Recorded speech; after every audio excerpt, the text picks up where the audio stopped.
Hello, guys. Welcome once again to our monthly YouTube live chats. Had a lot going on in the month of June. It was a great month. It's hard to believe it's already July. Looks like we got a number of you guys over in the chat, which is great to see. And yeah, I've got a couple of things I'd like to talk to folks about right off the bat. Some upcoming stuff so you guys know. In the month of August, we've got two big events to talk about. First, on August the 13th, we're going to dedicate Njordshof.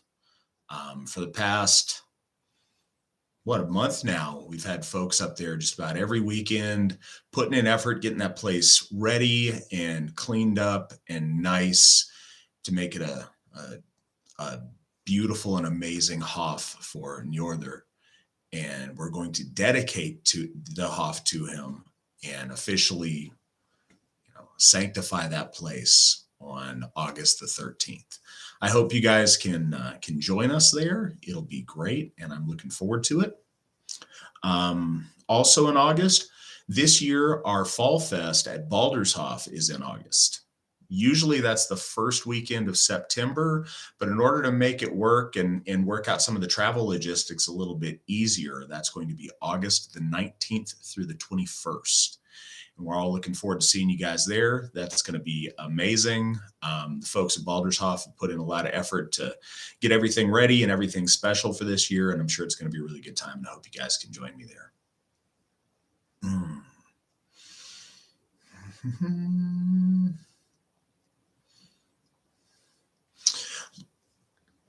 So those things off the top of the bat.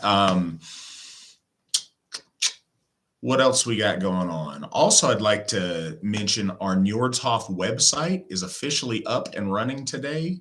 It's just like our other Hof sites. It's really useful for folks in the new Njordshof district to go on and see what's going on in your part of the world, what events are coming up. The event calendar on there is fantastic.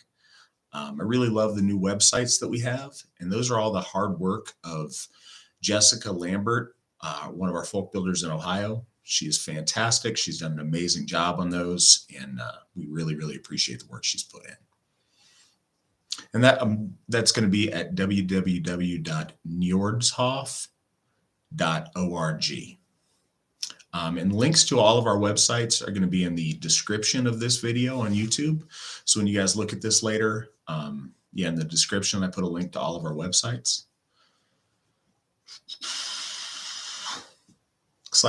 Looks like Alabama is well represented in the chat room. That's good to see.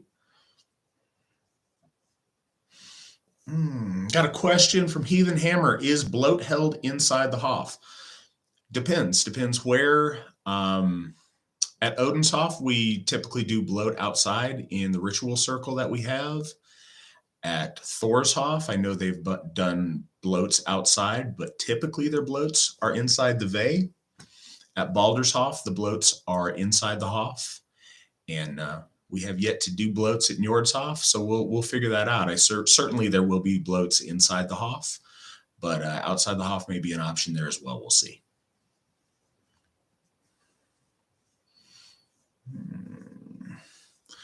All right. So also, I got a question, and you guys can feel free to email me questions throughout the month if there's things you want to have me address on these.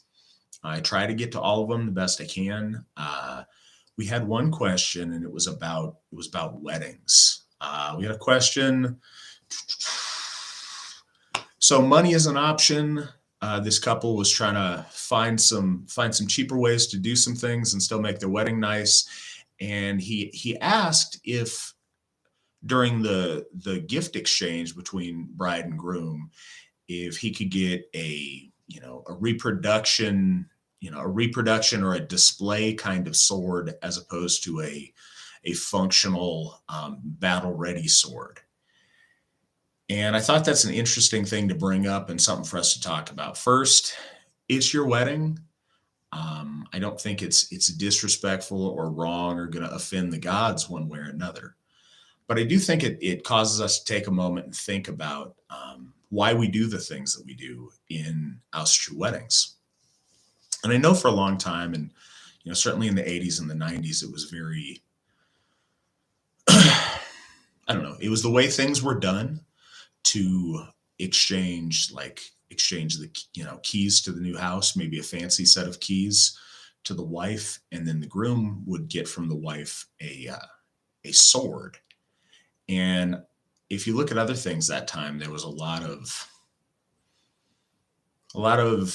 dressing up like period Vikings and things of that nature. And we've really moved away from that. We're trying to do modern things. And so, feel free to exchange, a sword if you think that's relevant or good. But I think it's important to understand the symbolism there and make sure that the meaning of that isn't tarnished by what you do. I don't think that, the quality of the weapon exchanged is as important as the meaning of it. In our ancestors' day, when they would give when the wife would give her family sword to the husband, the point of that was literally an implement of life and death to protect that family and to protect the honor of that family. And in that day, that sword was a deadly weapon. And so it was a heavy responsibility, and it was a really important thing. And it being a family weapon, it was also often something that was handed down and significant to the wife and her ancestors that now this husband was responsible for. Oftentimes I've seen, and I don't aim this at anybody who may be listening in the chat, but oftentimes people just run out and get a sword because it's cool to have a sword at an Austrian wedding. But what I have seen and what I think makes much more sense is the exchange of a firearm in areas where that's legal. If in your state or your country, whoever's listening to the show, you can exchange, a pistol or a rifle or an actual weapon for defense of your family, that's much more in keeping than, with a reproduction sword of something from a different time. When people see a sword nowadays, most often it's a decoration for your wall or it's a cool curiosity, but it doesn't have the same weight as an implement of taking life in defense of something. And so whatever you do, that would be the most important thing, is to realize the symbolism is about you having that power of life and death. So I think that handing, again, a rifle or a pistol in an area where that's legal is a very reasonable thing to do. I think the idea of a sword becomes relevant if there's a sword that is passed down in the family that has some kind of familiar connection to it. Maybe an old military sword, an old officer's sword, if one of your wife's ancestors was in the military and that was a part of what they had, or maybe a family weapon or a family rifle or a family shotgun, if that's a thing. But the point of the weapon is that very deadly responsibility, and not just having a cool sword for a themed wedding. So I think it's important to keep that in mind. Look on the side. I know we had some questions in the chat. Yes, we absolutely had. The question was asked, is the AFA in Virginia? Yes, as a matter of fact, we have 3 folk builders in Virginia of the Austrian Folk Assembly. We've got quite a few members in Virginia. Virginia is a very active area for the AFA. So are, I believe, just about every state that borders Virginia. So, no, that's a really active place for us.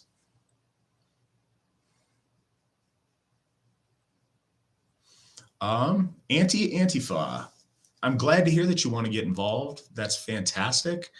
If you do want to get involved and you want to think about joining, www.runestone.org is the place that you'd want to go to, both to join, and also your next question about where you get a flag. In our store section on that site is where you can buy a flag. And so go check it out. If you believe in what we believe in, if you stand by our declaration of purpose and our statement of ethics, then I do invite you to go there and fill out an application if you'd like to be part of this that we do. Mm.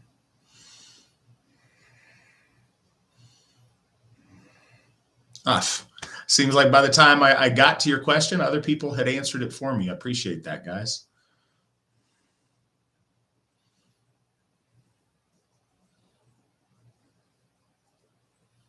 I'm glad to hear that.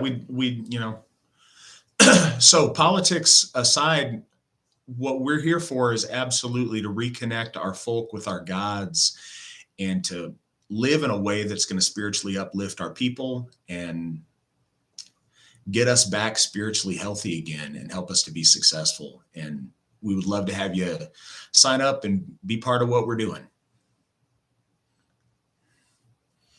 Hmm.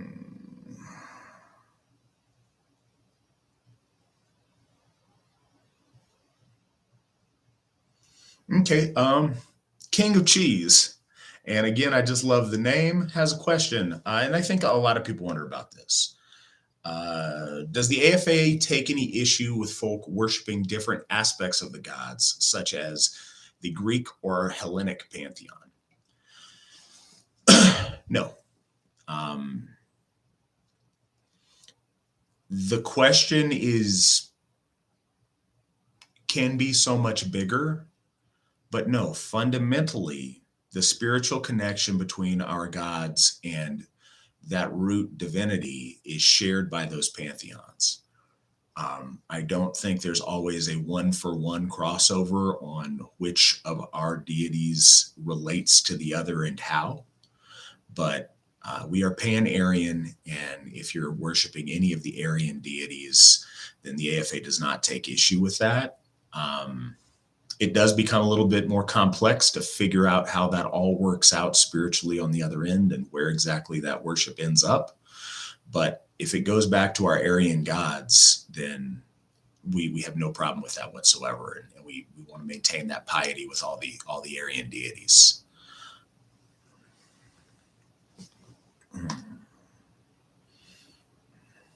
It's great to see so many people in the chat room. I know it makes for a little bit of dead air while I sort through it, but I love seeing so many people having conversation in there.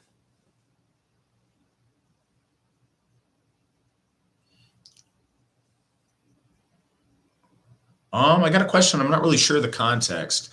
From Alistair, the question is, why wear a hammer? It's just symbolic then, if it has no practical value.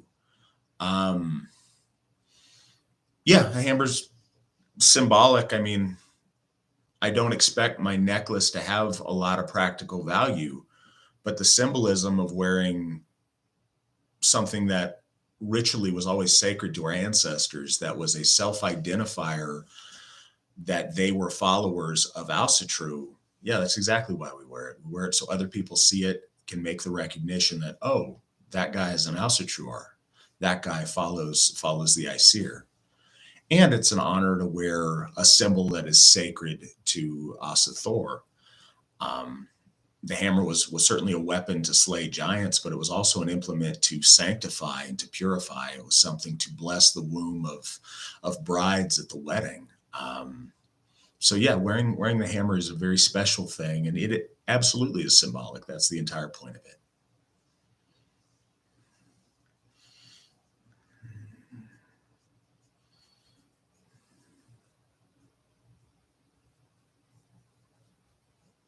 Um, Alistair, I think you may miss my point, or maybe I didn't make my point clear. I don't fault anything that has symbolism to it. What I dislike is symbolism that's disconnected from the meaning. If the whole focus is the symbol and not the reason behind it, that's what I take issue with. If you want to use a sword in your wedding because you deeply are connected with that, and you're a person who understands the very deadly nature of the exchange of a weapon and the responsibility to protect with your very life your wife and your children and your family through this exchange, then symbols are fine.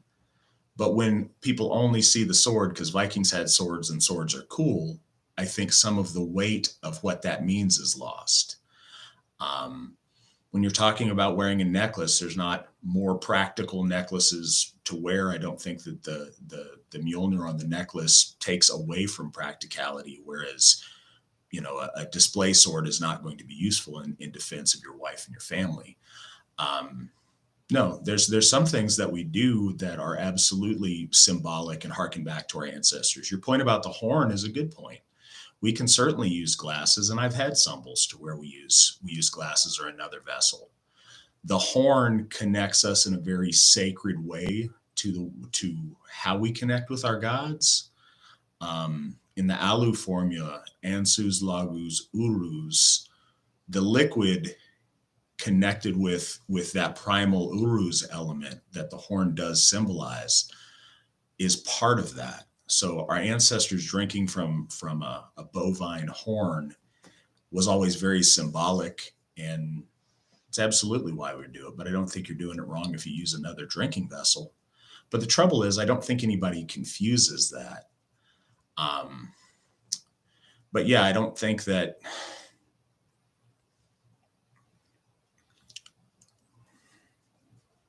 because one thing is good doesn't mean the other thing is bad. And I'm not trying to harp on people LARPing, but if you ask a lot of those folks that did practice House of True back in the 80s and 90s, like Steve McNallen himself, he doesn't dress up like a Viking anymore because as he's grown up as a man, he feels that that's silly. And he feels that locking our ancestry, locking our faith in an archaic period instead of practicing it in a modern context is kind of silly. As one of the guy who founded doing that feels that way, I feel comfortable saying that, I think that dressing up like a Viking and being played Viking is silly. But having certain implements like a horn during ritual is nice and an aesthetic that does harken back to our roots. I don't think that you have to be all 100% one way or 100% the other way. I think we need to be mindful of the circumstance and the effect it has on those around us and those who are in ritual with us.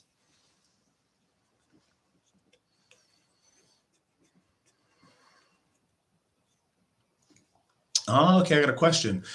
Can I explain the AFA's approach to Galder in ritual? I've noticed the Galder chants during bloats evolving over the past few years, and I was just curious what the thinking is.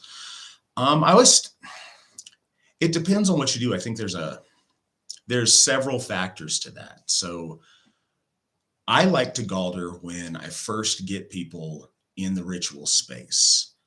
And I say that it harmonizes us literally and figuratively, and I think that it does. When you're making those Galders as a group, you'll notice a dynamic that happens as you progress making them. At first, it's disjointed and only a few people are Galdering at different volumes and in different ways. But as we go, we sync up and we rise and we fall as a group with that Galder. And it's a literal harmonizing, and it's powerful. Our folk intoning sacred charms in unity raises that energy in the circle, and it connects us all in a very tangible way. I think a lot of the time when we Galder in ritual, it summons forth the energy from that Galder. The root of much of our magical practice comes from, spells are incantations. They're literally speaking something into existence. And so all of us chanting these sacred charms into existence in that circle raises that power and connects with that source of power. But also, just on a practical note, during ritual, it engages us in a very special way, and it engages everybody in that circle in part of the holy process that we're doing. One of the things that's a challenge for a Gothi is downtime in a circle. The more time that there's silence as people process around the circle with the offerings of the horn and things of that nature, it's time for the people who are standing there to lose focus, to think about, my feet hurt, or what am I going to do after this? Or, am I standing in the right place? Or what's that guy across the circle wearing? Or, I hear a baby crying. All of those things. When you're engaged in an active Galder, it keeps you present and keeps you in the moment. And it also summons up that energy. So that's a big reason why we do it.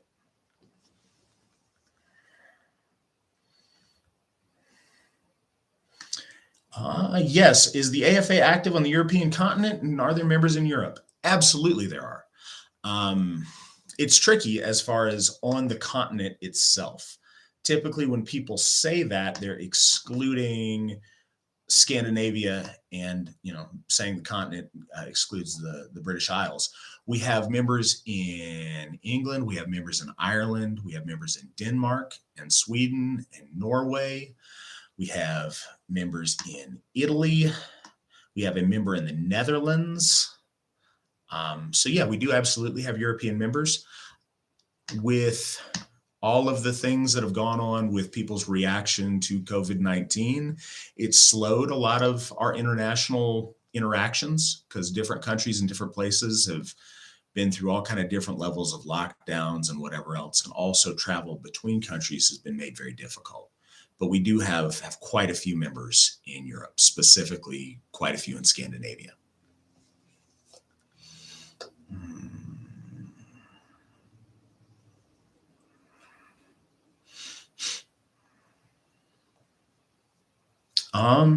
So are the gatherings more of a spiritual nature or ever politically based? They're always of a spiritual nature.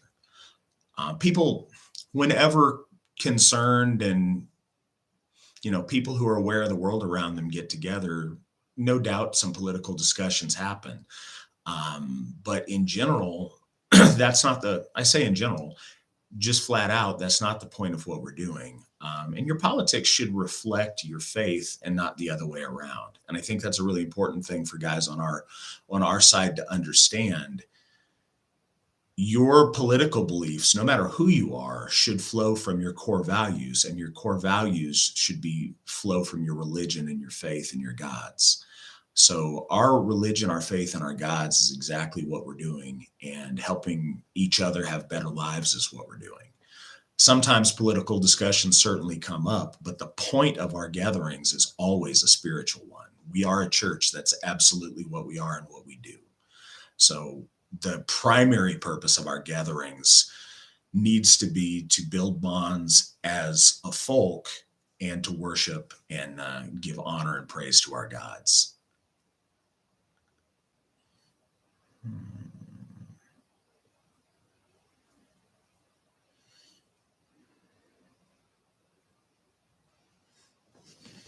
King of Cheese, don't apologize about anything. Your questions are always great, and I enjoy answering your questions. Please keep going. Everybody asking questions, it's always much appreciated.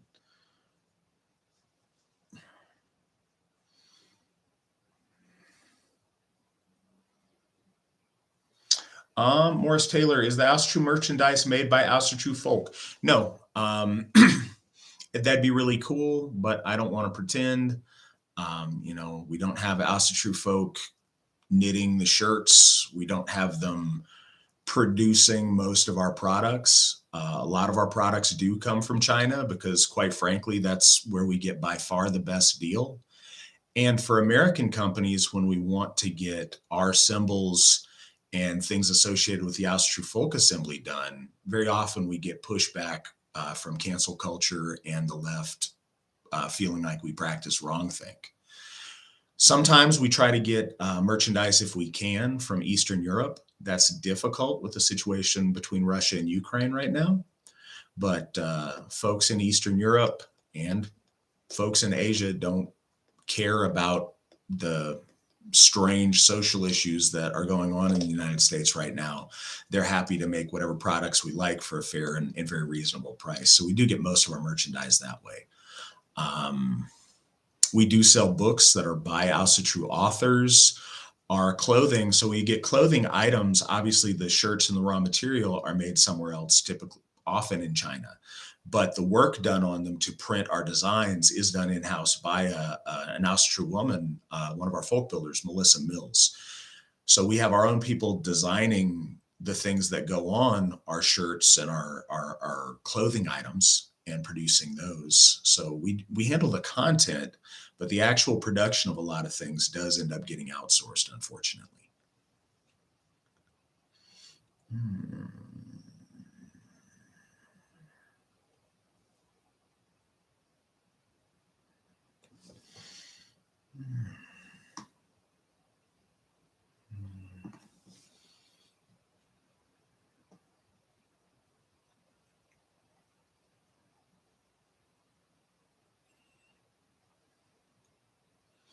Okay, so the ADL and the SPLC view us guys as a hate group. What is my response to this? And would you ignore it and think it's nonsense? Um, First, it is nonsense. It's I want to say it's funny, but it's not funny, haha. It's funny, ludicrous that we get labeled that, because whenever either of those organizations have been asked why we count as a hate group, they can't point to one thing that we've said or done that's been hateful. And truly, as a church, the AFA is not hateful. Um, that really doesn't factor into any of the things that we do. We get together. One of the things that I've always loved and I'm so proud of about the AFA is the purpose of what we do. And the vast majority of everything we do is based around love. It's based around things that we're proud of and things that we like. The AFA is kind of a haven to get away from the negativity of all the stuff in our daily lives that we may not like and that frustrate us. When we get together, we talk about the things that we do like and that we positively are for, not all the things we're against. We talk about the things we love, not things that we don't. So no, the AFA is absolutely a group about love and about pride of ourselves, of our gods, and of our ancestors. And I mean that. I don't just say it. The SPLC and the ADL have not mentioned one time that the AFA has done something hateful, said something hateful. They imply that they know what we really mean. The three reasons that the SPLC gave to reporters when asked why we're a hate group, and they said that we have an archaic view of gender, meaning that we believe that biology defines your gender. We believe that race is not a social construct, that there's a biological component to race. There just is. That's science. Every forensic pathologist knows that. Every archaeologist knows that. And truly, everybody in the general public knows that. It's a thing. It exists. And then we spread the white nationalist propaganda about a white genocide in South Africa. You can call that something else if you want. I think those terms are absolutely correct, but you can just Google it and look on the news. There is horrible atrocities happening to South African whites, and they're being targeted because of their race. They share that race with me and with us. And as brothers and sisters, we are hurt by what's going on to the white South Africans. And we want for atrocities to stop happening to our people there. The fact that someone would find that to be hateful is mystifying to me, and I think speaks to a serious mental illness from those folks. You're asking me for my response or whether we should just ignore it. I guess that's the more interesting question. There's not much to be done about it. We keep doing what we're doing, and we continue to be very successful. I don't think there's a feasible place or a time or a scenario for us right now to squabble with either of those two groups that have oceans of money to throw at the problem. It's just not productive. We'd rather focus on continuing to do the mission of the AFA and accomplish good things for our folks and for our folk and our gods. And so far, we've been very successful with that. So yeah, it's unfortunate those people engage in name calling, and it's even more unfortunate that the media chooses to give a loudspeaker to that name calling. And I hope that changes, and I think that it will at some point.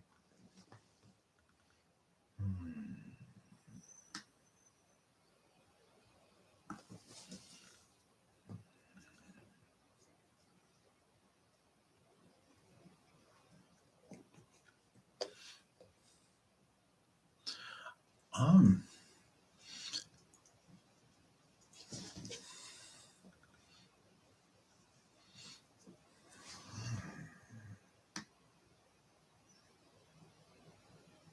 all right, I have a question.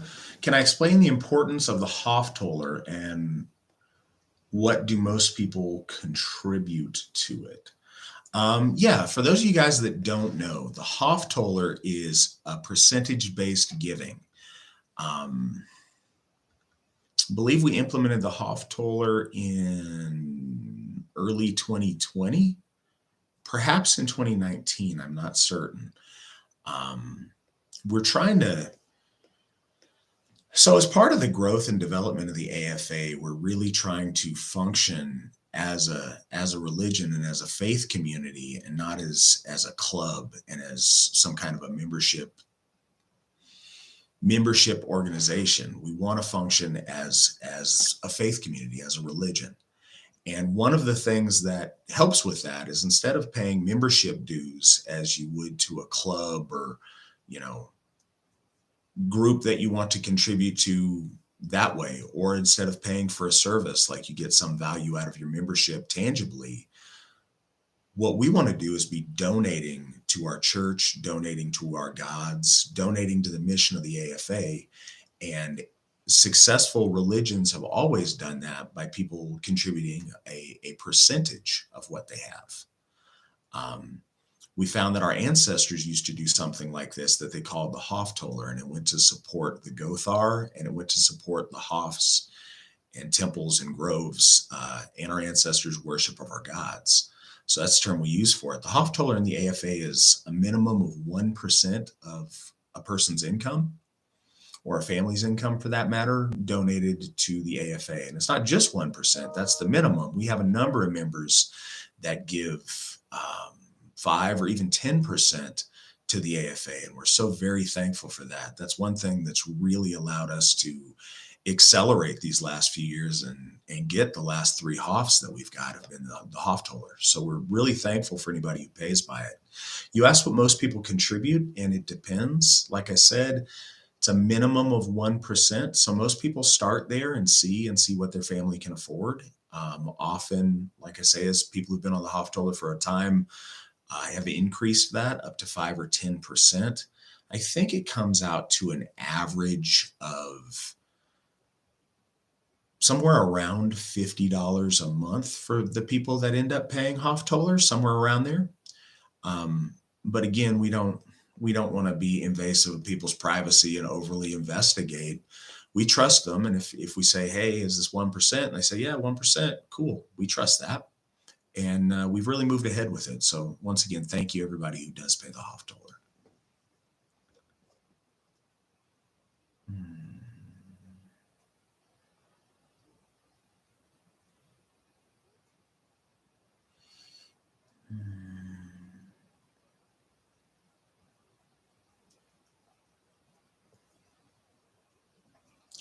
Um,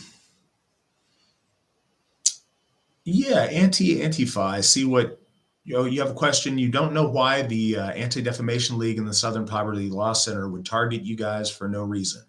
How would you deal with this? Well, we deal with it by continuing to be good, upstanding people and building a reputation for ourselves in the real world. Um, I'm not sure. It's hard to, you can't get tone over the internet, so I don't know how serious that was. But if, assuming that that was completely serious, those folks do that because that's what they like to do. It's a very popular thing right now to pick anything that expresses pride and positivity for white people and to demonize it and treat it as something negative and something hateful. That's what the media has done very consistently for a long time, and that's kind of their favorite pastime right now. I think that anytime those groups who their sole focus of existing is to find things they perceive to be offensive to their special interest and to demonize those things. That's the founding reason for those two groups. And if they don't find, if they don't find horrible monsters to go after, they cease having a reason to exist. And so in order to sustain themselves, they very often like to create sensationalism and fan the flames of racial tensions to make themselves seem important or relevant. And that's really unfortunate. But no, that's what those people do. That's what those people always have done. And I imagine that's what those people will continue to do.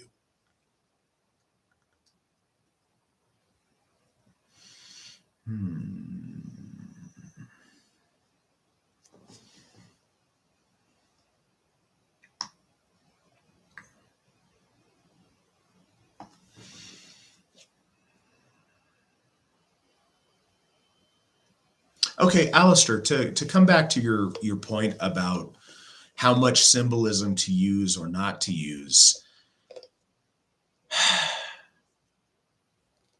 trying to think of the best way to communicate it. And all of your questions are good questions, and please don't think that I'm taking them wrong or that I'm being in any way hostile to them. I think it's a fair question.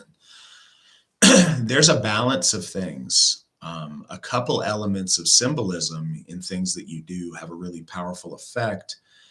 Don't take people out of the modern world. Don't make you look like you're pretending to be something you're not, but do look like you're taking something from the past and keeping the memory of that thing alive through symbolism. And there's absolutely a place for it. But when you go too far and you dress up as if you're a reenactor, then it has a very different effect on the audience and the folks around you. Again, in a vacuum, it doesn't matter. In a vacuum, if you want to dress up from a particular period that you find important and, exchange decorative implements from that period, that's fine. And I've done weapon exchanges at weddings I've officiated. That's fine. What I think is better is to make what you do particularly meaningful. Symbols can certainly be meaningful, but they're not always meaningful. If there's a firearm exchange, that's always very powerful because you're literally getting a tool of death in your hand that you have to be responsible for. That is not always the case when someone receives a sword, especially in the case I mentioned earlier, if someone receives a largely decorative hobby kind of sword. It doesn't have the same gravity of a tool that, if you are not careful, you can take someone's life with. And that's why, be it as it may, when folks dress as Vikings in 2022, most people who see that find it silly, and it demeans the reputation of our gods and of our folk. People don't react that way when you drink from a horn in a ceremony or when you wear a hammer. We wouldn't want anything that we do to make our church or our gods or our folk a laughingstock to the community. What other people think is important. Shouldn't be the only deciding factor, but it does matter. And it's always mattered to our ancestors, and it matters to us now.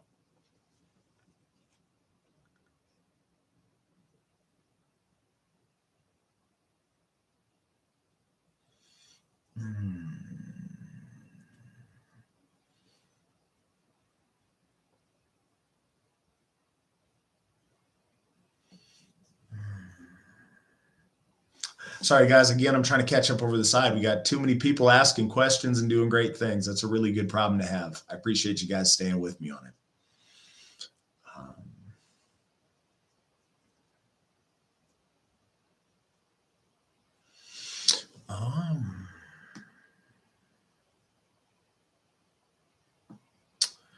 Another thing I wanted to talk to you guys about, I had a very powerful experience at Midsummer. It was my honor once again to conduct the Odensblot in the ritual circle at Odenshof. And because we had so many new people that were there for the first time at Odenshof, and many of them for the first time at an AFA ritual, I gave a little bit different instructions before the bloat than I'd done before. I really emphasized to everybody there to have an openness when they go into that circle, when they go into the holy space. I asked everybody to leave their analytical mind outside and to walk into the circle with an open mind and an open heart, and to just be open to the divine, to interact and to just receive whatever they were going to receive there and see what happens. And in that, seemingly very simple request for all of us to go in there with an open heart to receive what our gods were delivering to us, It was one of the most powerful bloats I've been a part of, and some really special things happened during that bloat. And it's made me think about that. And it's something I wanted to mention to you guys. I would encourage everyone, whether you're doing something with your kindred or with your family or just by yourself, when you go into ritual space and you're doing a ritual, um, if you're doing it at your altar, if you're doing it wherever, the act of opening yourself up to genuinely receive from our gods or from your ancestors or whoever you're invoking in that bloat, it's a very, very, or can be a very powerful thing. One of the things that holds our people back so much from experiencing spiritual things is that we're set to be very critical. We're set to be very closed and very analytical of everything. And we often have trouble putting our minds in a place where we're just genuinely unguarded and open-hearted, open-handed, and taking what comes our way and appreciating it for what it is. And sometimes it takes a specific effort on our part when we get into a ritual context to do that. We have people, I'm sure, listening to this conversation and in the AFA at all levels of spiritually questioning, coming from a place of atheism, coming from a place where you're just really not sure, but you want to believe, all the way through to people who've had profound spiritual experiences in their life. And it's not a belief, it's a knowing that our gods are real and interact with us.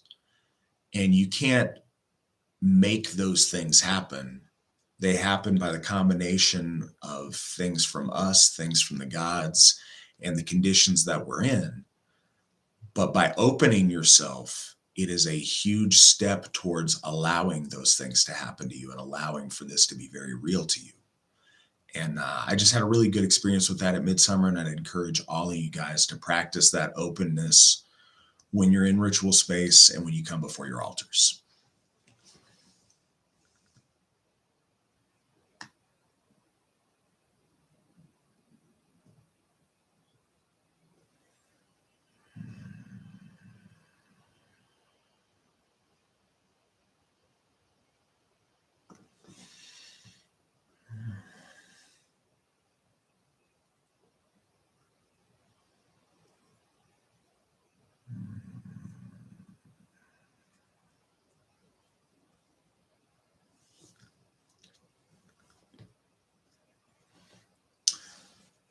Okay, so we got a question. This is an interesting question. I don't think I've seen this one before.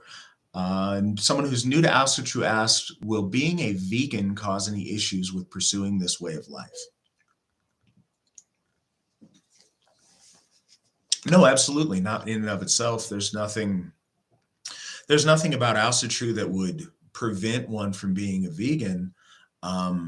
What, I'm sure as a vegan, you run into this all the time. A lot of what we do together is feasting and sharing a meal together. It's a big part of our ritual. So, you're probably going to need to provide some of your own food or be cautious on the food that's there, on what meets your vegan standards and what doesn't.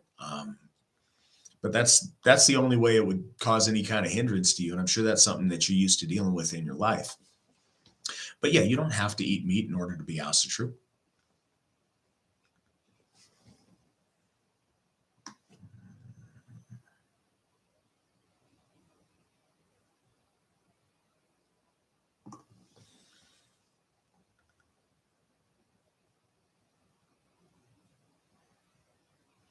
Alistair, I don't think that the hammer and the key lose meaning. I don't think the key ever loses meaning. The only item that I've said in a wedding exchange that loses its meaning is when somebody goes out right before their wedding and purchases a reproduction sword that has no attachment to a family, and that isn't something that they're actually going to potentially use to defend their family in a home invasion or a life or death situation.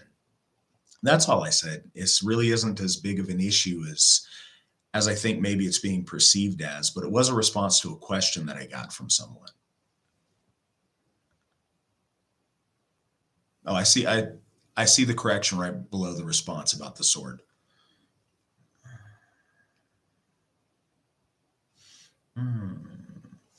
Do we plan to expand the items available in our store? Absolutely, we do. Melissa Mills, our folk builder in Missouri, has done a great job of getting consistently getting more clothing items up there, and we're working on that. Just recently, we got a book of Asa True hymns. That's a collection of folk music, some original, some traditional music that's been, put to the musical notes and has the lyrics in there. And that was by a man named Tanner Thayer. It's in our store right now, and that's kind of interesting. We absolutely are open to putting new things in the store. And just recently, we've gotten a little bit better at that. If you have any requests, we'd love to hear them and see what we can do.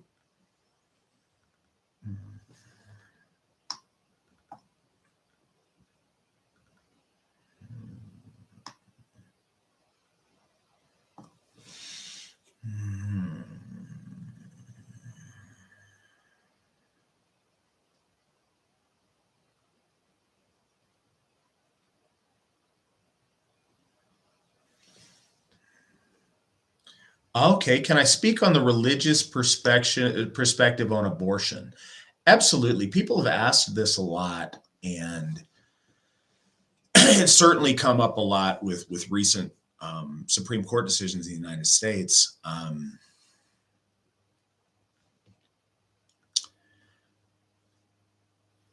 So, because I'm trying to think of the best way to put this, abortion is always bad. Killing babies is always bad. And I want to be completely and totally clear on that point. I think it's morally terrifying that we, as a culture in the West, have a significant part of our population that genuinely celebrate abortion and celebrate killing babies. That's downright ghoulish. Now, I say that, and I also want to say this. There are certainly instances where abortion might be the best of a lot of very bad choices. There's instances where a mother's health or life is at risk due to a pregnancy. There's all kind of issues where children are potentially born with horrible disabilities and extreme deformities and things, to where I think in those cases there's a reasonable place to consider aborting a fetus. But at no point do we in Asa True think that the killing of unborn babies is a good thing. It's always something bad, and it's always a really bad choice. And for anybody who's been in the spot and had to make that bad choice, or their family has had to be confronted with that choice, the AFA has always had the position that, families are going to make choices about their family. And our heart goes out to people that are in a spot where they need to make those kind of very extreme decisions. But Asa True is fundamentally about the success of our folk and us continuing a chain that goes back to our gods themselves. The killing of babies violates the most fundamental instincts of human beings, and I'd say of mammals generally. And celebrating that is a horrible thing. There's all kind of choices that get made in life that you have to make, but there's never an occasion where that's something to celebrate, and that's never something good. So, and that's the position that I think almost everyone in the Western civilization was in until very recently. No matter what side of that political question they were on, they at least all agreed it was a bad thing. and they thought, maybe one side thought there was different circumstances than the other side thought where it was an appropriate solution to a problem, but it was never considered a good thing until recently. And I think we should all step back and very seriously look at that.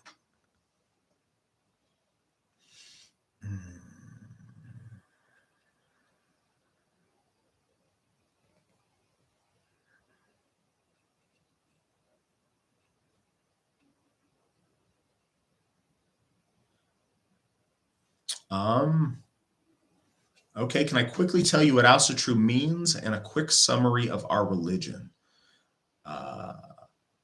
Yeah, absolutely. So Ausatru is a Old Norse word, and it means troth or loyalty to the Aesir. Contrary to what some people believe, it doesn't mean believing in them. But not only do we believe in the Aesir, but we are loyal to and we follow the Aesir. So that's what Ausatru means. Kind of what our religion is about is worshiping our gods in an ancestral way, where we believe that our gods are our most fundamental ancestors and we're involved in our creation and our success. And we believe in maintaining that gift cycle with our gods and our brothers and sisters who also that ancestry connects us to. And those are the most fundamentals. If you want to see more about it, www.runestone.org has a lot more in depth on exactly what we believe, our virtues, our statement of ethics, and our declaration of purpose. You can look more there. And once again, my beautiful daughter Aubrey, with the messed up hair this time, wants to join us and say hi to you guys. Can you wave? I don't know. She's not being very wavy. She's squirmy today, so we get a brief visit. But here she is. I think she's trying to decide whether she wants to go with her mom and get a bath or not. All right, she opted for bath time. But yeah, that's a real quick rundown of what our faith is. But you can find out a lot more by looking at runestone.org. Anna, I'm glad that you like the new Njordshof shirts. I believe that is a conjunction somewhere between Lane, Madison, and Melissa.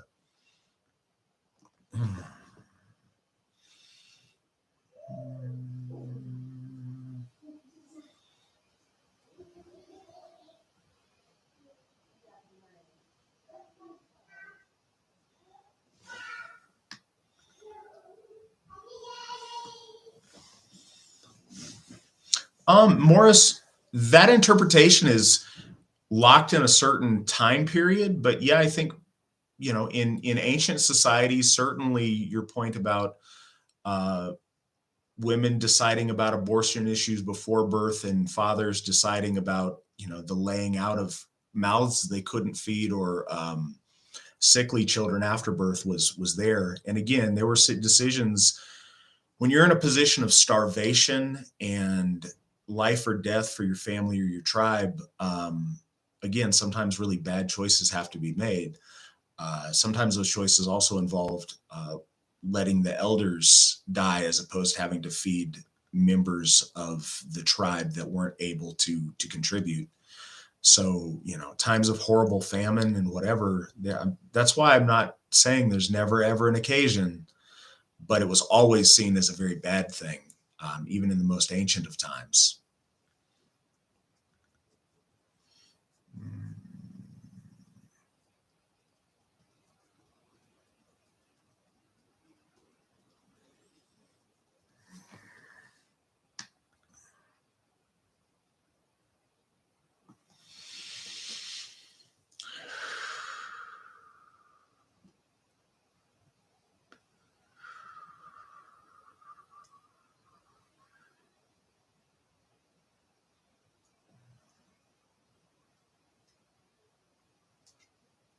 So I'm trying to make sense of a lot of chat on the side. I know we got a lot going on and some things that I guess needed to get redacted over there. So I'm trying to follow as best I can with the conversation and people's questions.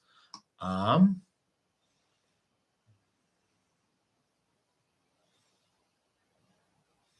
am way behind on the questions. I'm sorry about that, guys. I'm trying. I'm looking. Hi, Tracy. It was really good to meet you when you came out here for Midsummer. I hope you got your luggage and everything sorted out when you got back home.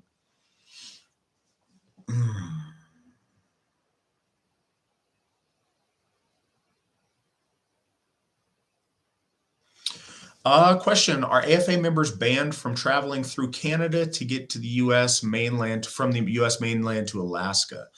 Um, Canada doesn't, there's no laws that are targeting us as AFA members doing any of those things. But as far as just Americans being able to do that, I have, I know I was born and raised in Alaska, so I understand that, that transit between Alaska and Washington State has been tricky. Last I heard, you had to, you had a really specific route that you had to take, and you had to stay at selected hotels that the government of Canada had selected at various points along your trip.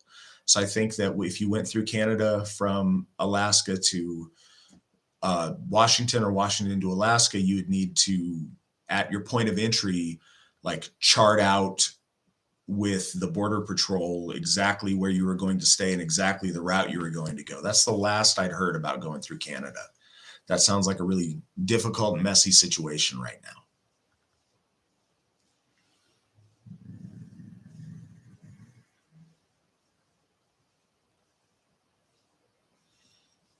now. Okay, I got a question. If I could speak a little bit about okay. So, hey guys, you may not know this, but this midsummer, a shrine was dedicated to Meister Guido von List at Odenshof. That's going to be added to and embellished on and made better over the years. But he's kind of our patron hero of that Hof. And our Hofs so far all have a particular Aussitru hero that's revered there. And so he's the one for Odenshof. Those of you that might not know about Meister von List, he was fundamental in the resurrection of our ancient folkways in the late 1800s in the German speaking sphere in Europe. He was an Austrian, and he reclaimed a lot of our ancestral faith and our ancestral knowledge. He sought after the mysteries of the runes. He was gifted with special inspiration on the Armanen runes. And also, when he was a boy, he vowed that he would one day found a temple to Wotan, the German name for Odin. And that's why it was really important, and with our ideas of posthumous ascension, that in a way we could fulfill that vow, be it after his lifetime, by citing him as an inspiration for that first of its kind temple to Odin. So at the first major temple of Odin in the modern world, we wanted to acknowledge Guido von List there as a fulfillment of something that he put into play 140 years ago. So yeah, that's the significance of that.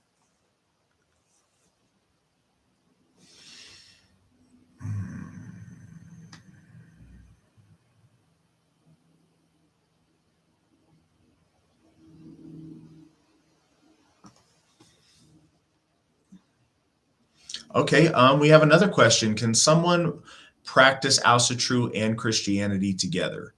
No. That's fundamentally not compatible with either. As I said earlier to your previous question, Aussitru doesn't just mean belief in the Aesir, but it means a loyalty to them.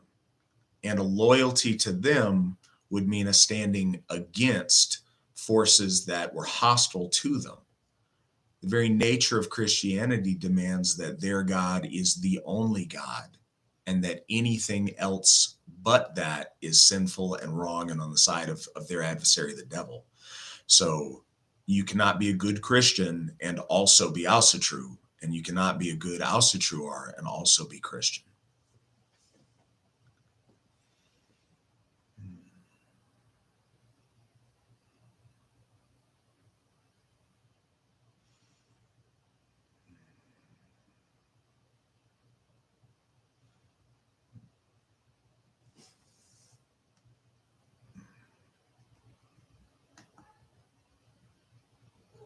Absolutely, Alistair. I think you and I got to a point of synthesis on that, and I like to. Sometimes it's awkward reading questions and responding to them, but I do really appreciate all of your questions tonight.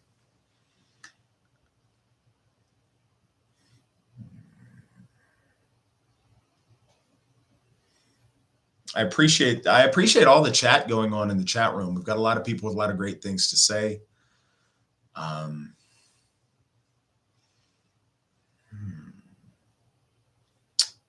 do I have a membership update I can share with folks? Yeah, the last month saw us with our most members ever in the AFA. Our numbers are way up. Our participation is way up.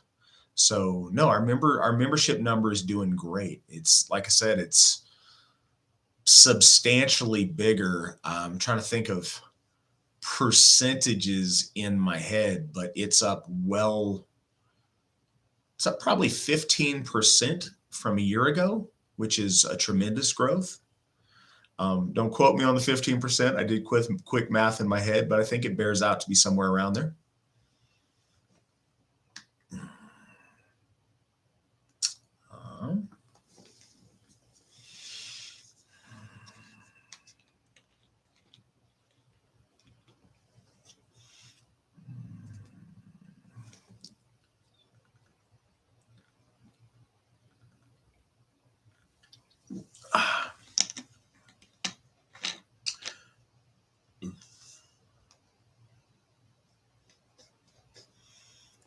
Okay. I'm hope that I can take from this question what's being asked.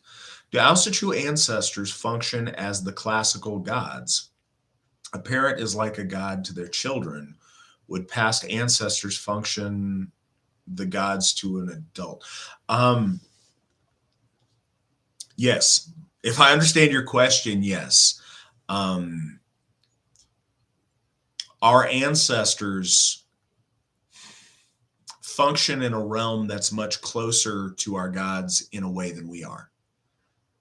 Whereas our gods and our ancestors are both on the other side of kind of a veil that separates our world from theirs.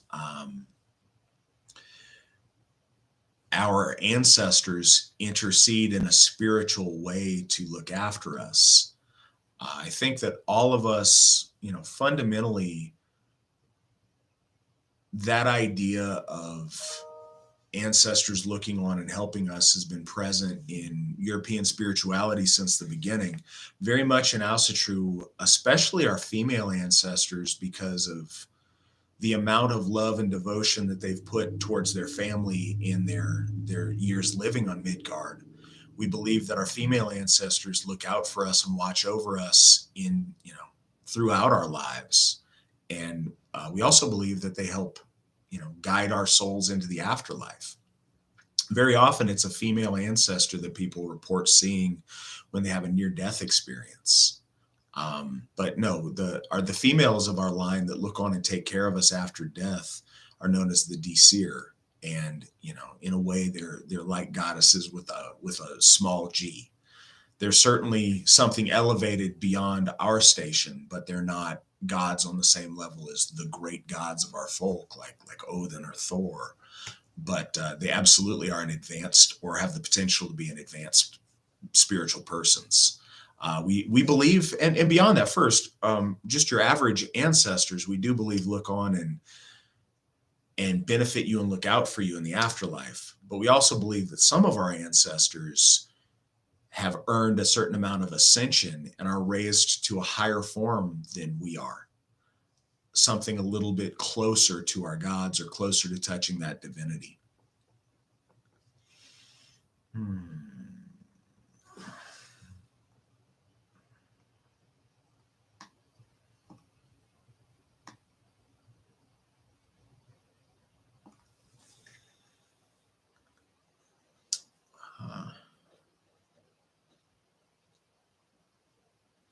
Tony, I really like how you put that.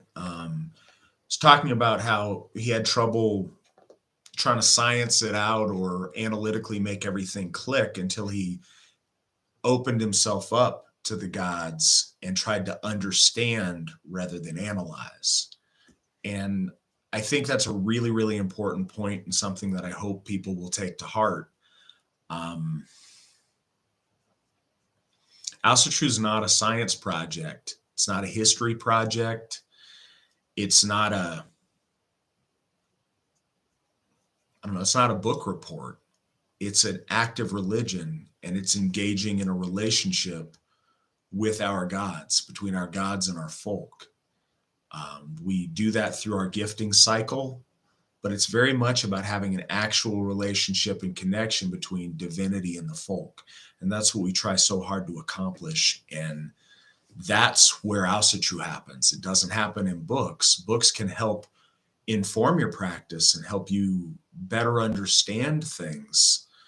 But this happens in the real world. This happens when you make that connection and when you're in an emotional place reacting with the gods in an emotional relationship building way.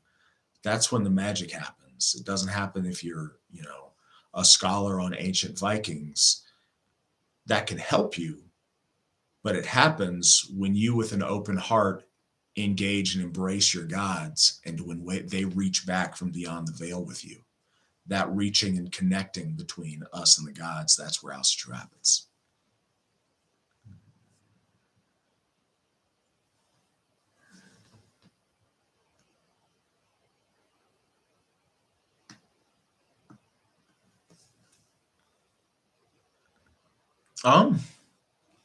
So unpopular opinion, I think that the concrete jungle gets a bad rap. I think that cities, our ancestors built cities. Aryan people were some of the greatest at creating amazing cities in the past. But with cities come problems. With cities being hubs of trade and hubs of whatever else, cities tend to be more diverse with things. But cities also, when you put, the more people you put in a space, it's very easy when that number becomes too high to feel lost in a sea of people, to where individually you don't know everyone else.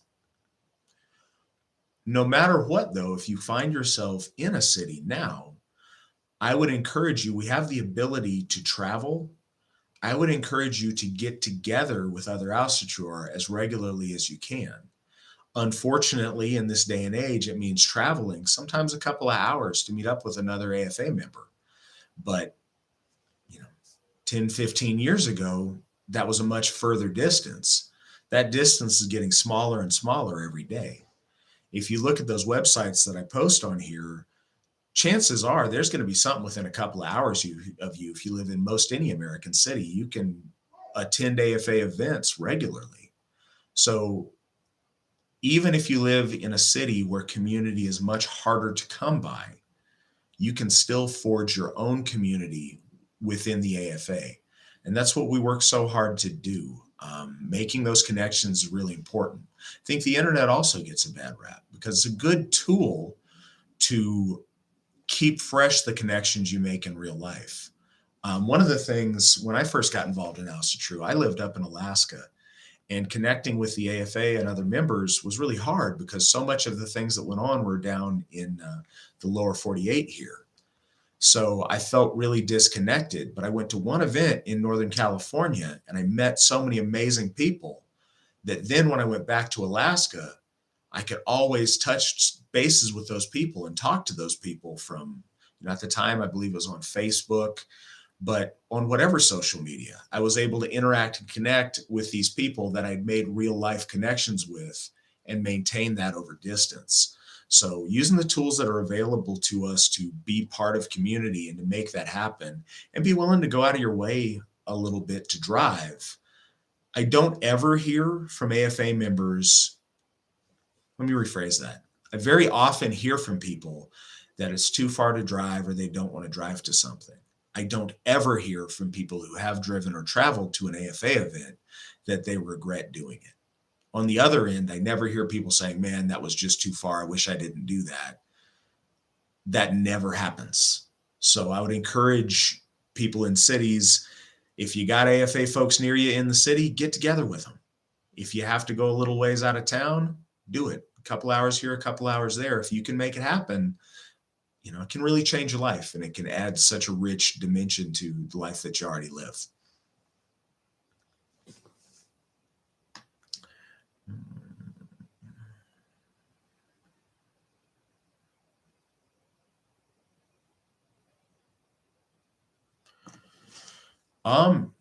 Pam, you absolutely can USPS a donation. Mandy or anyone else, if you're on, if you could post the PO box to where those donations could be mailed to. And I'm going to hope that somewhere in this chat that they do by the end of this. If not, I'll go through and try to find that. But yes, you can absolutely mail in donations if you'd like. We would certainly be very appreciative of that.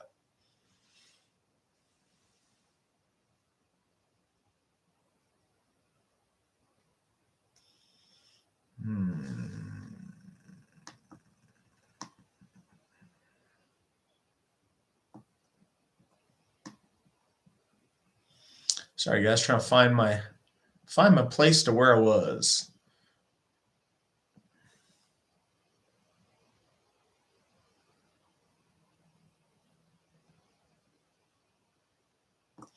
All right, we're getting back to it. You guys got so much over on the chat. I'm sorry. I know it's taking me a lot of dead air reading stuff on the side. I'm aware of it. I don't know a better way to get at it, but it's because you guys have so much really good things going on.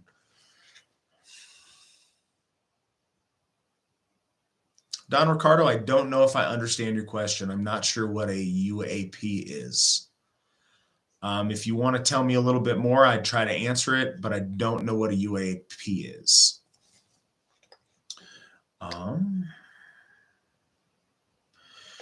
What would be the modern view of oath rings? I think the modern view and the ancient view are very similar. Swearing a ring or swearing an oath on a sacred ring that many oaths are sworn on makes it extra binding and extra valuable. Right now, we have oath rings at each of our HOFs. And when we oath in new members of AFA leadership, and we just got them recently, but we'd like to perhaps implement this at weddings and other things where oaths are involved. Making an oath on a sacred oath ring that resides in a temple to our gods in the presence of the God of that HOF is sacred, and it's done with that God watching you to make sure you fulfill that oath and to make judgments about your character on whether you do or whether you don't. So oaths made on an oath ring are particularly sacred.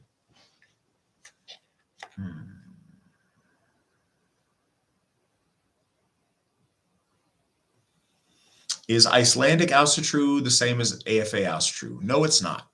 I would say that Icelandic Ausatru is not Ausatru. Because fundamentally, and this has been admitted by their leadership, they don't literally believe in the gods.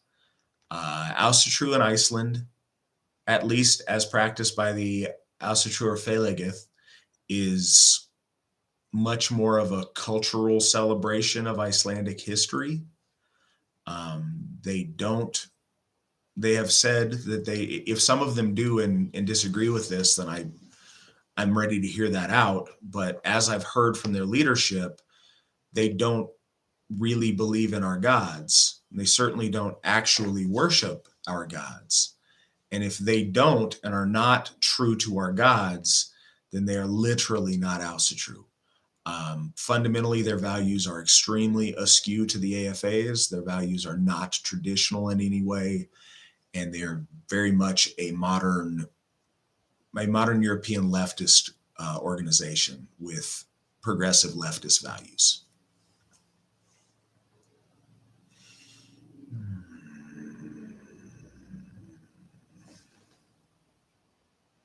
Jeff, we absolutely do want you to bring your guitar and play stuff. We always want music at events.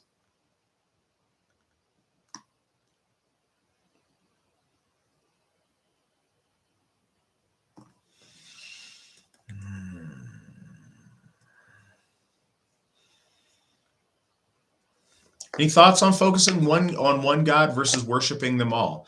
Yes, do both. That's the beauty of polytheism, is it's such a rich tapestry of spiritual things for you to embrace.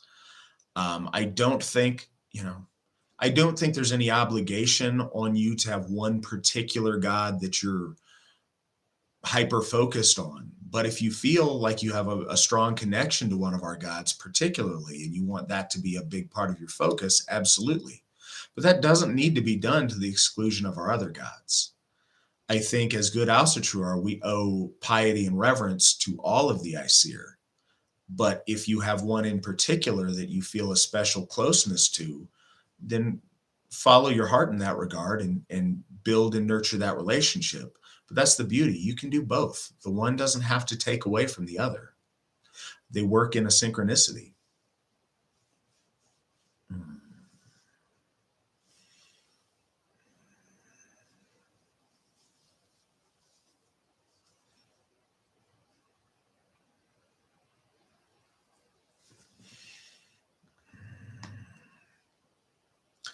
It's getting late, guys, so I'm going to do the best I can to go and answer the remaining questions on here. I know I've had you for well over an hour now, but I love doing these things and look forward to them every month. So I appreciate you guys sticking with me.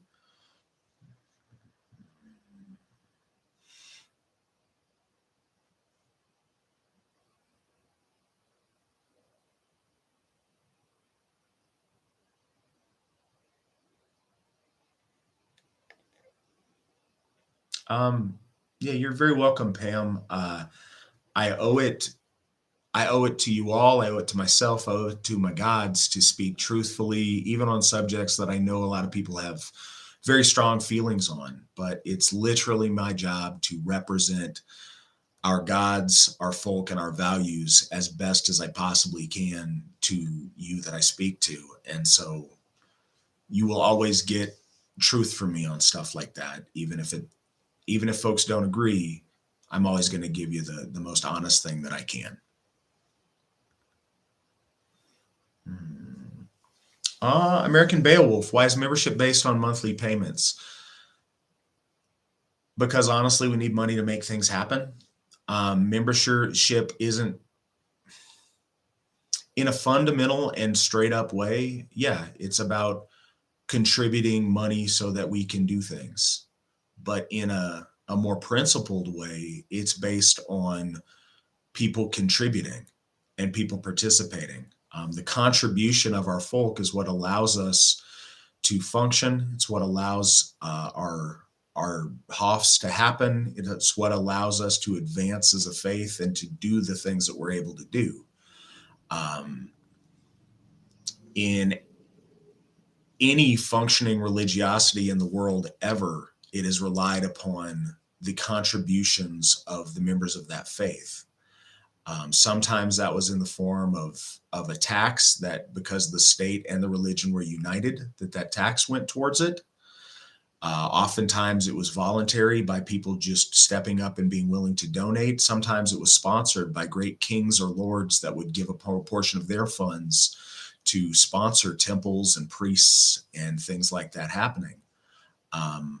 But yeah, we need to ask our folk to contribute, or else we don't have nice things and we don't honor the gods in the way that we'd like to. So, money's not a dirty word, and we absolutely need money to make things happen. And I really appreciate every one of you who's donated to the AFA to allow us to be so successful. It's an honor to us, it's an honor to our folk, and it certainly is an honor to our gods. And I thank you for it.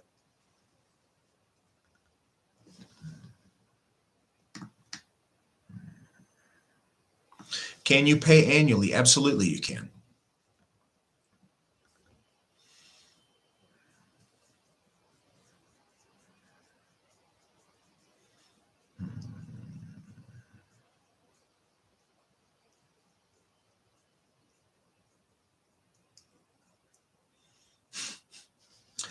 Wow, am I just getting to the portion of the conversation where my daughter was up here? Man, I'm way back in these questions. I'm sorry it's taken me so long to get to all of them on the side.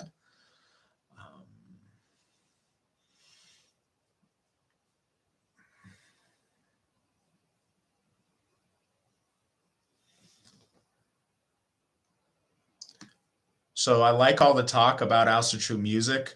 I would love to have some House of True folk music. What's always been kind of something I've wanted to see and I'd love to see happen is House of True bluegrass. It may sound silly to some of you guys, but I mean it 100% legitimately. I would love some House of True bluegrass. Any of you guys want to make that happen? You've got a big fan right here, and I would love to see it.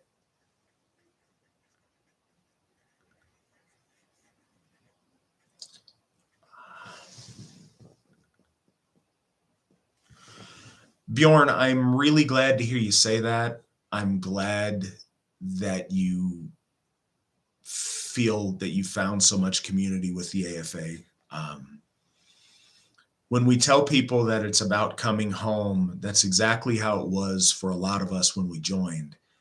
And it's absolutely what we want to provide every member that joins the AFA is that feeling of coming home and being part of that community. So I'm really glad that you feel that way. Oh, thank you, Pam. That's nice. I appreciate that. I'm answering honest and I'm answering the best I can, and I appreciate that you like my answers.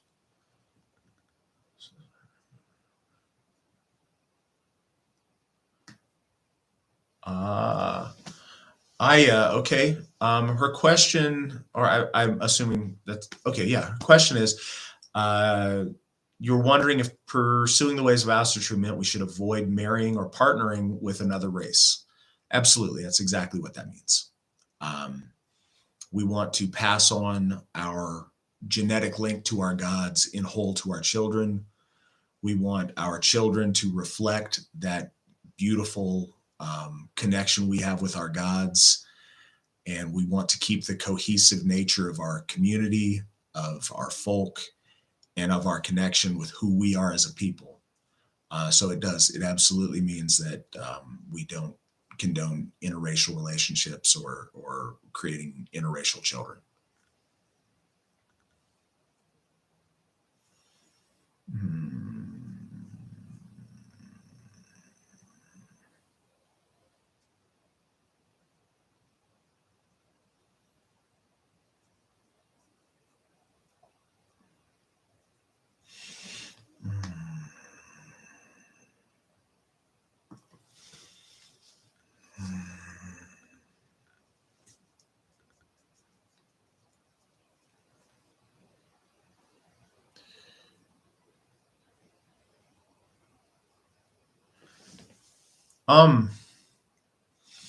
American Beowulf. Trying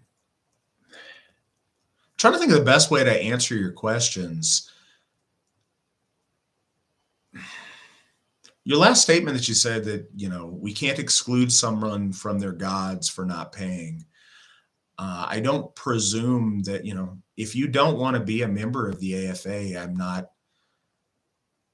I'm not saying that, you can't connect with your gods. I'm in no position to bar you from eternity from interacting with the ICER if you don't pay the AFA money. That's silly and not something that I'm trying to do. But we absolutely can choose to only let those into the AFA and share in our frith and share in our relationship with the gods if they want to contribute to our faith and our family.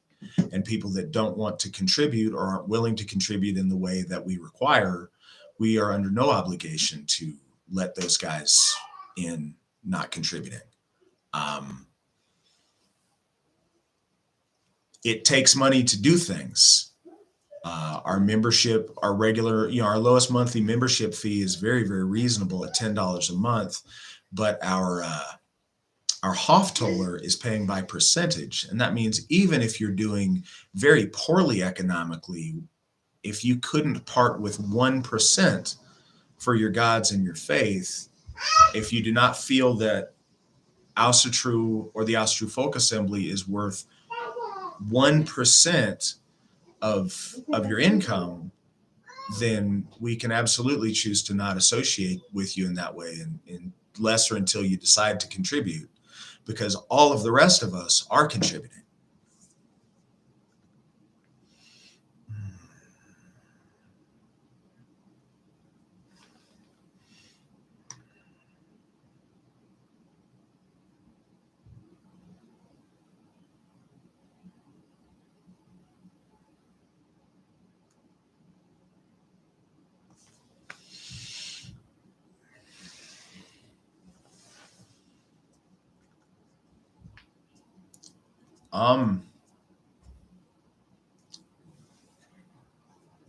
Varg and David Lane say a lot of different things that many of them the AFA doesn't agree with.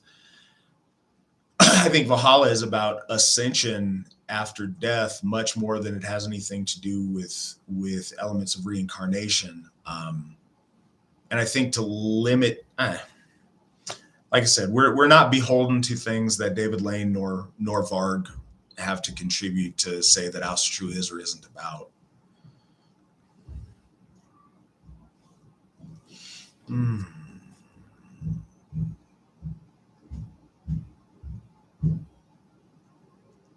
Okay, so that's a good question. What kind of things would I like to see from the House of True community at large? Would I like to see more crafts, more fitness? I would love to see more art.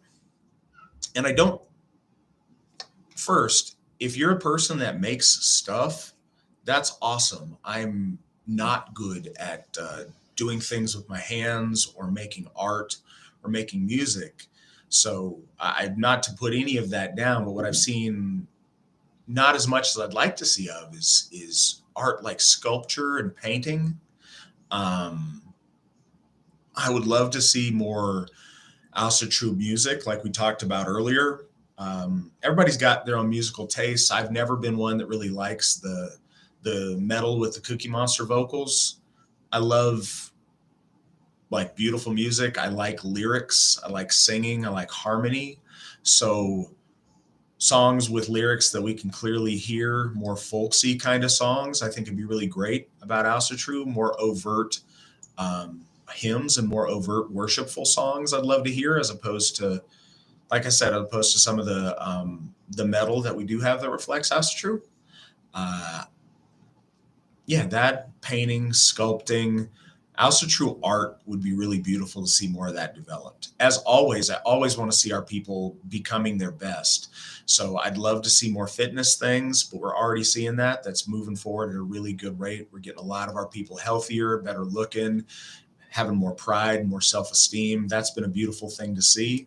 I'd like to see more House of True become successful, financially successful, able to function in the world in a way to where they're finding success. And that can take a lot of different routes. But the more I see our people be successful at whatever they choose to do, the happier I am.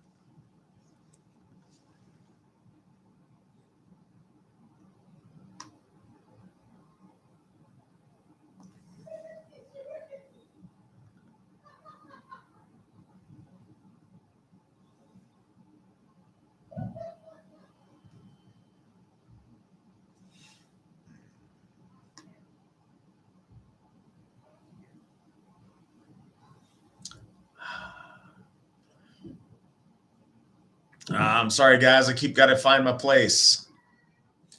All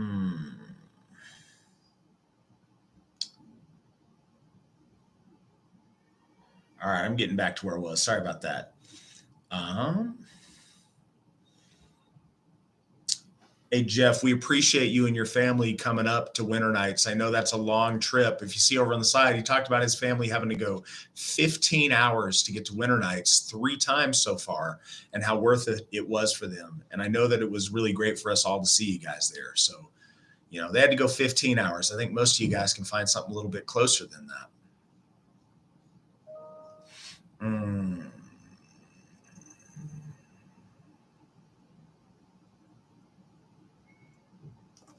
For people newly joining, what kind of questions should we be asking?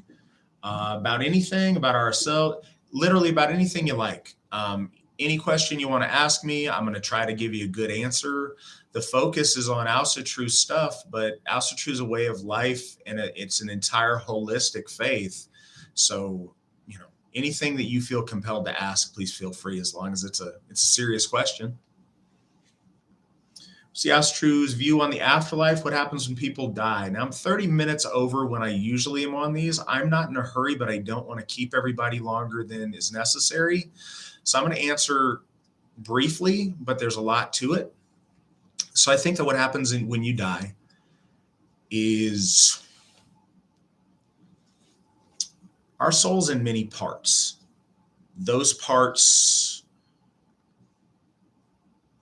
dissolve and go to different places, and different things happen with them. Part of our soul complex is the body. Well, the body doesn't live after death. The body goes back into the earth, or it's burned, or it's cremated, or whatever happens to it. So that part of your soul goes away. The other parts of your soul, things with your luck and some of your ancestral memory, that part does reincarnate and get passed down through your line. Elements of your memory and of your Hemenya go on to people posthumously within your line. But your soul, the you, your personality, a lot of that goes back to our ancestors. And I think for most folks, we go to a place where we reside with our ancestors, to where we look on after our family after we pass. But I think also there's the possibility for ascension. I think that if you have stood out, if you're a hero, if you've achieved a certain level of spiritual prowess, then you can become something more. You can become closer to the gods. And I think that's what's described as going to the gods' halls. You can get closer to communing with our divine. And in short, those are the things that I believe that happen in our afterlife. I don't think that there is a clear-cut, one-size-fits-all answer, but we know that our ancestors that have passed hear us when we interact with them. We know that in ritual, they can, in very tangible ways, come forward and interact with us. We also know by people who have near-death experiences that they see often their female ancestors, the deceased, there to greet them. So communing with your ancestors and moving on to a different plane of existence is absolutely something that we do believe in.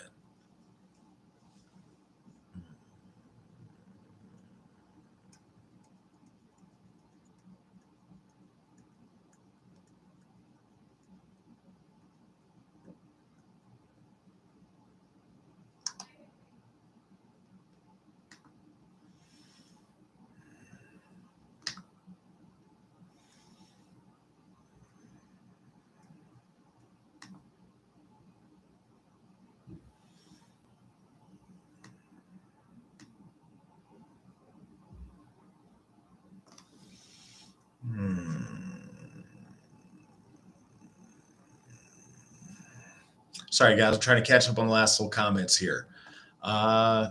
Unidentified aerial phenomenon, UFOs. What are my thoughts on UFOs? Do UFOs exist? Certainly. There's stuff up there that we don't know what it is. Do I think that it's aliens? I don't know. I don't have the answers to all of those questions. I think it's an interesting thing that when you ask people if they believe extraterrestrial life exists, most people logically think that it does, with the billions of planets that they believe are out there in space. Certainly there's other sentient life somewhere.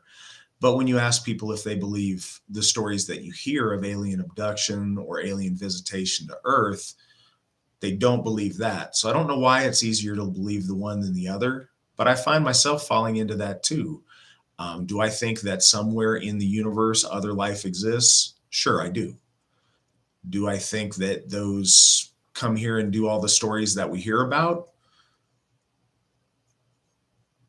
I got an open mind. I'm certainly curious, and I find those things very interesting, but I can't say that I have an honest feeling that those things do happen.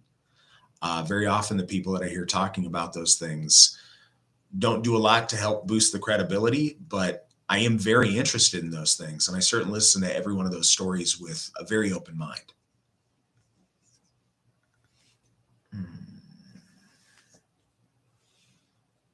Oh, guys, I love doing these live discussions. I look forward to these every month. It's a really cool way to be able to talk to you guys.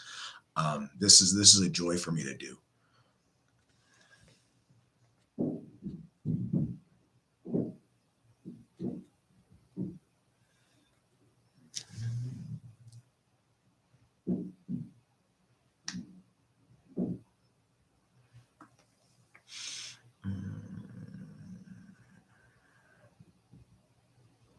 Joe, great. I hope to see you at the Njordhoff dedication. Anybody who wasn't here at the beginning of this, Njordhoff's getting dedicated on August the 13th.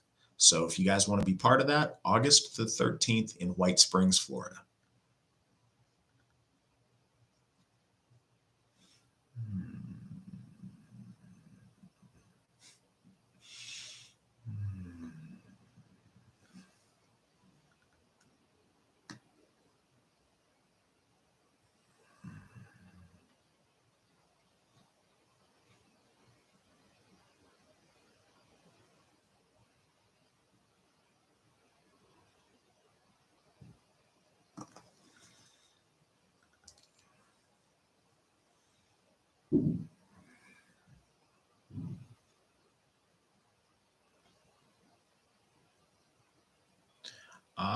Storm Chase, I am doing great. How are you doing? I am on top of the world because I love doing these and I'm getting to talk to you guys and we're having a whole lot of questions. So I'm losing myself running almost double time tonight on this. So I'm doing great.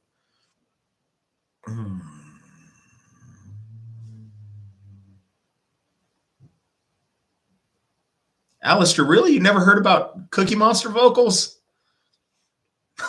I think you know what I mean. I hope you know what I mean.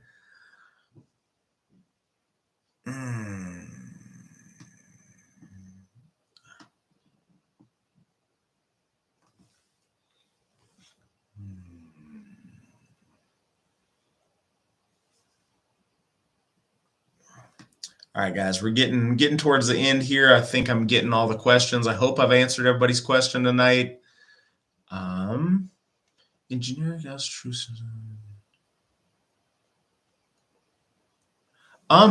So Morris, that's an interesting question. He asks, is generic Alcitrue essentially leaderless, with some formal Alcitrue groups like the AFA having more organized beliefs?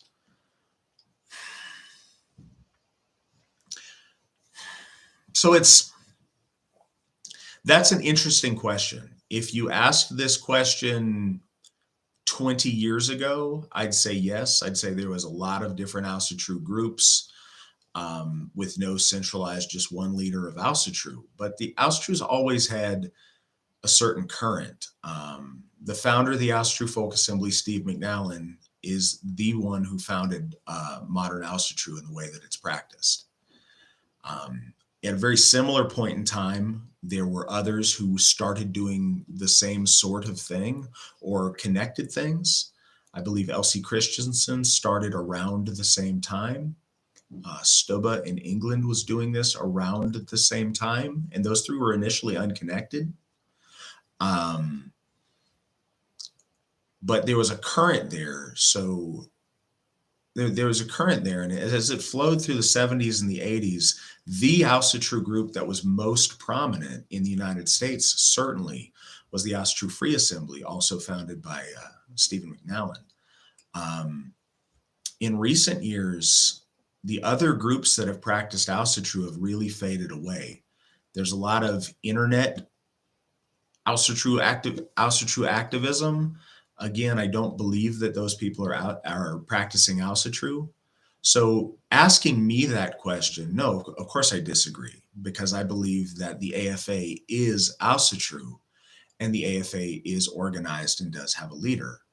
I think other people may answer the question differently, but I think when you look at numbers of people that actually get together in the real world and practice Alcitrue, the percentage of that that's not involved with the AFA, I think, is very small compared to the percentage that is the AFA. When you look at, we have 4 Hoffs to our gods, and these other people don't have anything on that scale. They don't have the membership. They don't have the numbers that they're doing.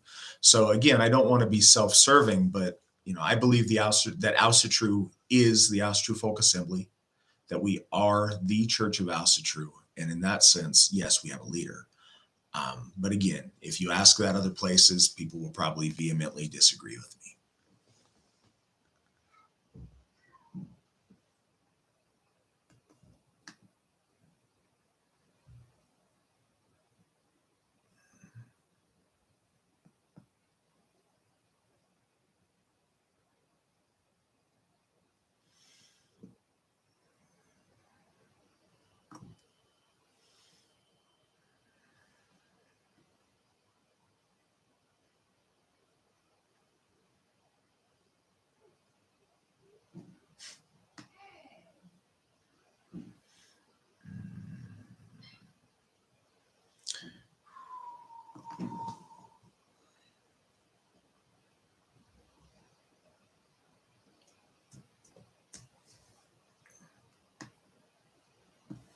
Zamo.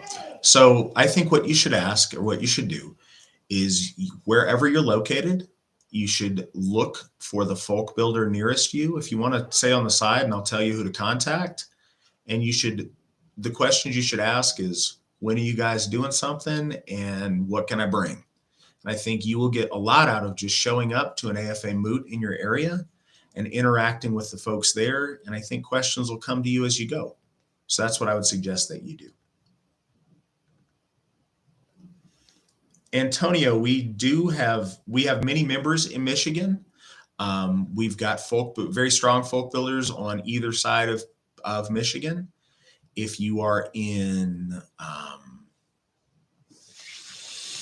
if you're in the Upper Peninsula, I'd reach out to our folk builder, James Alt, at JAULT at runestone.org. He's the guy I would talk to. If you are in the other chunk of Michigan, I would reach out to Jonathan Rock, JROCK at runestone.org. Either of those gentlemen would love to help you get involved.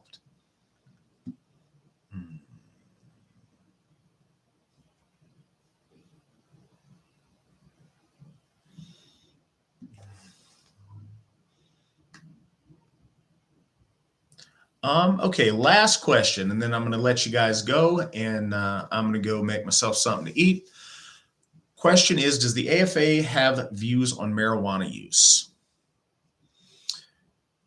No, we really don't. And I know that we have it's so strange. And again, I'm not sure, Morris, how old you are, but it's a really strange age issue a lot of the time. Quite a bit of people older than myself are very opposed to marijuana use because they grew up in a world where they were being told constantly about how bad it was and how much it was associated with a lot of terrible things. I grew up most of my life. I'm going to be 41 this month, and all of my life going through school, marijuana is this horrible thing, and then all of a sudden it gets legalized and it's not this horrible thing anymore. So it's very hard, and I know a lot of people have different views, and usually those views are with the age. A lot of people in their 20s now have no reason to think that marijuana would be a bad thing. So it's really strange, and I know we have people all over the place with it. What we think on any kind of intoxicants is, being responsible with what you do.